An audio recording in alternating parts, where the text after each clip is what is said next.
जैसे कि हमने बताया, हम लोग डिस्ट्रीब्यूटर्स ऑफ उत्तराखंड जो छोटी छोटी दुकानों को FMCG कैटर करते हैं और सारी सप्लाईज पूरे उत्तराखंड में हमारे ही थ्रू जाती है। कई डिस्ट्रीब्यूटर्स हमारे जगह जगह हमारे भाई बैठे हुए हैं। अभी मैडम ने पूछा सरकार को इससे क्या फ़ायदा है। सरकार को इससे कोई फ़ायदा नहीं है, क्योंकि जो हमारे खुदरा व्यापारी जैसे हमारे 7 करोड़ हैं, हम लोग कोई ट्रिलियन में टैक्स पे करते हैं। लेकिन आपने देखा होगा जेप्टो, जितनी भी ये कंपनियां, क्विक कॉमर्स और ई-कॉमर्स दोनों में घाटा शो किया है और दोनों ने बहुत अच्छा घाटा शो किया। 2000 करोड़ का भी है, 200 करोड़ का भी है। 10,000 करोड़ का बिजनेस करने के बाद 200 करोड़ का घाटा शो किया है। तो इसमें सरकार का इनकम टैक्स का नुकसान है। GST का नुकसान आपको हमने बताया, 100 रुपए की चीज को ये 50 रुपए में बेचते हैं, 50 रुपए का टैक्स का इनकम नुकसान। जबकि 100 रुपए की चीज को हम 115 में बेचते हैं, 105 में, 110 में बेचते हैं, तो हम अपने पार्ट पे गवर्नमेंट को GST ज्यादा पे करते हैं। तीसरा जो घाटा है, हमारी जो गाड़ियां घूमती हैं, हमारी कमर्शियल व्हीकल की गाड़ियां घूमती हैं, इनके जो 2 व्हीलर घूमते हैं वो बिना RTO को टैक्स पे किए हुए घूमते हैं। अभी साउथ में कई जगह पे इनके ऊपर बोला गया है कि भैया आप पीली कमर्शियल टैक्स में इसको पास कराइए, जो कि एक अच्छा खासा रेवेन्यू का लॉस है सरकार का। तो सरकार के फायदे इसमें नहीं है। मैन पावर का भी नुकसान है। सरकार कहती है कंज्यूमर का नुकसान भी है। जैसे हमारे भाई साहब ने बताया, कोई चीज कितने ग्राम में है, 400 ग्राम 55 रुपए, वही चीज 450 ग्राम 55 रुपए है और 400 ग्राम 58 रुपए है। तो जो आजकल का यूथ है, सिर्फ उसको आदत डालने के लिए ये FDI ला रहे हैं। फॉरेन सरकार को एक ही दिख रहा है, FDI आ रही है। हम कहते हैं जब FDI की जरूरत तो तब पड़ेगी जब खुदरा व्यापार में हमारे लोगों के पास पैसे की कमी होगी। जो आउटलेट हमारे इतने खुले हुए हैं वो बंद होने की कगार पे हैं। तो सरकार को इस वक्त देखना चाहिए। 2 ही मेन पॉइंट है कि सरकार सिर्फ घाटे का सौदा कर रही है।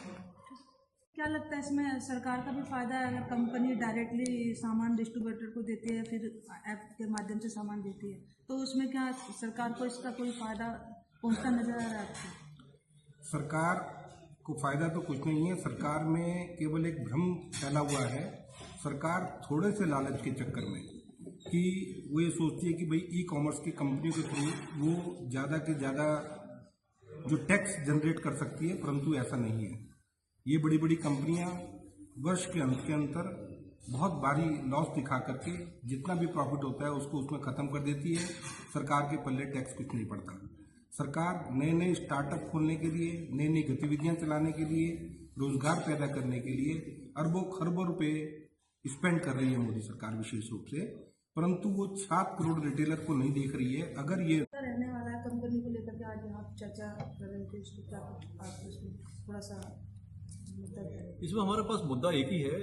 सरकार जानबूझ के खुदरा व्यापार की तरफ बिल्कुल ध्यान नहीं दे रही। एक इस प्रकार से समझ लिया है कि जैसे ये हम लोग तो इनके घर के लोग हैं और अगर हम मर भी जाएंगे तो इन्हें कोई फर्क पड़ेगा, ना जो लोग हैं उनको कोई फर्क पड़ेगा। 7 करोड़ खुदरा व्यापारी एक अनुमान के हिसाब से पूरे भारतवर्ष में काम करता है। आज वो भुखमरी की तरफ जा रहा है, लेकिन सरकार का चेतना नहीं हो, सरकार उठनी नहीं। सरकार ऑनलाइन सर्विसेज को, जो ऑनलाइन पूरे विदेश में सब जगह ऑनलाइन का पर्पस एक ही था, वो था कि अपाहिज, बुजुर्ग और रात बिरात किसी को सर्विस चाहिए होती थी तो उसके लिए ऑनलाइन सर्विसेज उपलब्ध थी। हमारे यहाँ ऑनलाइन को प्रमोट करने के लिए दुनिया भर के प्रलोभन दिए जाते हैं।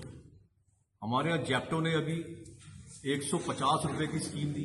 अगर आप मेरा ऐप लोड करोगे, आप मेरे को पहला ऑर्डर दोगे, मैं आपको 150 रुपए छोड़ दूंगा, मैं आपको 25% छोड़ दूंगा।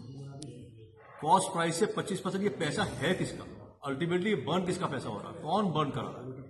कुछ पूंजीवादी लोगों ने पूरे देश को संभालने का, पूरे देश के लोगों को बेरोजगार करने का ठेका ले लिया।